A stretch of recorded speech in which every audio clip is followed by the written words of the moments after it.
राज ठाकरे के पिताजी का ये देश नहीं है, ठीक है ना। ये सब लुम्पन एलिमेंट है। बॉम्बे में अपने घर में बैठकर बाघ बन रहे हैं। ये उनके संस्कार को दिखाता है, उनकी बेवकूफ़ी को दिखाता है। अपने घर में बैठकर किसी दूसरे को, गरीब को, कोई वहाँ काम करने गया है उसको 2 थप्पड़ मारते हो, ये कोई बहादुरी नहीं है। कुछ नहीं होगा, दोनों भाई आ जाए, 4 भाई आ जाए, उससे कुछ नहीं होगा। नमस्कार, मैं हूं उमेश द्विवेदी और आप देख रहे हैं सरकारी मंथन। मराठी भाषा को लेकर महाराष्ट्र की राजनीति में मचा बवाल अब और तीखा होता जा रहा है। इस बार मोर्चा संभाला है चुनावी रणनीतिकार और जन स्वराज पार्टी के संस्थापक प्रशांत किशोर ने।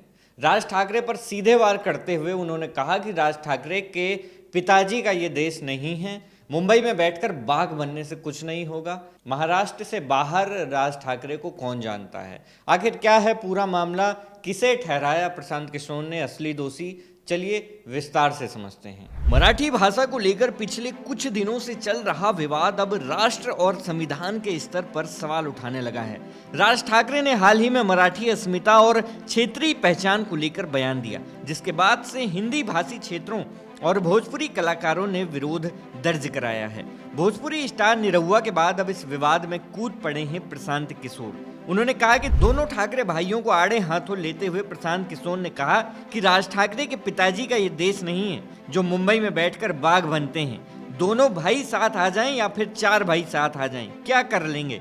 महाराष्ट्र को आज तक जीत तो नहीं पाए। इसी के साथ कांग्रेस और भारतीय जनता पार्टी पर भी उन्होंने आरोप लगाते हुए कहा कि इन्हीं दोनों पार्टियों ने राजनीति को बढ़ावा दिया है। राज ठाकरे सिर्फ मुंबई के भीतर तक सीमित हैं, महाराष्ट्र के बाहर उनको जानता ही कौन है। भाजपा और कांग्रेस दोनों ने क्षेत्रीय अस्मिता को हथियार बनाया है और यही असली राजनीति की बीमारी है। राज ठाकरे के पिताजी का ये देश नहीं है, ठीक है ना। राज ठाकरे का पिताजी का देश नहीं है। ये सब लुम्पन एलिमेंट है। बॉम्बे में अपने घर में बैठकर बाघ बन रहे हैं। अपने घर में बैठकर कोई किसी को गाली दे सकता है और ये उनके संस्कार को दिखाता है, उनकी बेवकूफ़ी को दिखाता है। अपने घर में बैठकर किसी दूसरे को, गरीब को, कोई वहाँ काम करने गया है उसको 2 थप्पड़ मारते हो, ये कोई बहादुरी नहीं है। ये कोई बहादुरी नहीं है। तो दोनों भाई एक साथ आ गए। अरे दोनों भाई एक साथ आ जाए, 4 भाई साथ में आ जाएं। ये दोनों भाई पहले साथ में नहीं थे तो क्या कर लिया? राज ठाकरे क्या कर लिए? दोनों भाई साथ में रहेंगे तो क्या कर लेंगे? आप वहाँ मार दीजिएगा किसी को। राज ठाकरे का कुछ नहीं है। वहाँ पर दोषी भाजपा है, भाजपा की सरकार है। वहाँ पर दोषी कांग्रेस है। कांग्रेस उद्धव जी के शिवसेना के साथ उनका गठबंधन है। तेजस्वी यादव को यहाँ बोलना चाहिए। ये लोग उद्धव ठाकरे के साथ बैठ के चाय पीते हैं, राहुल गांधी बैठ कर चाय पी रहे हैं।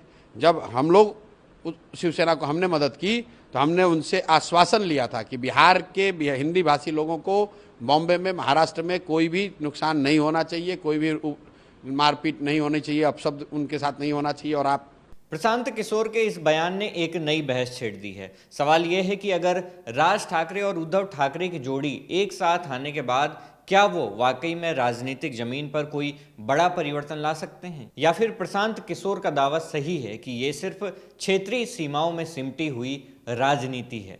राज ठाकरे की एमएनएस और उद्धव ठाकरे की शिवसेना उद्धव गुट लंबे समय तक एक दूसरे के विरोधी रहे, लेकिन बीएमसी चुनाव के मद्देनजर अब दोनों एक मंच पर आने की कोशिश में हैं। लेकिन सवाल उठता है कि क्या केवल मराठी अस्मिता की बात कर लेने से जनता का भरोसा जीता जा सकता है? हमारे चैनल को सब्सक्राइब करें और देखते रहिए सरकारी मंथन।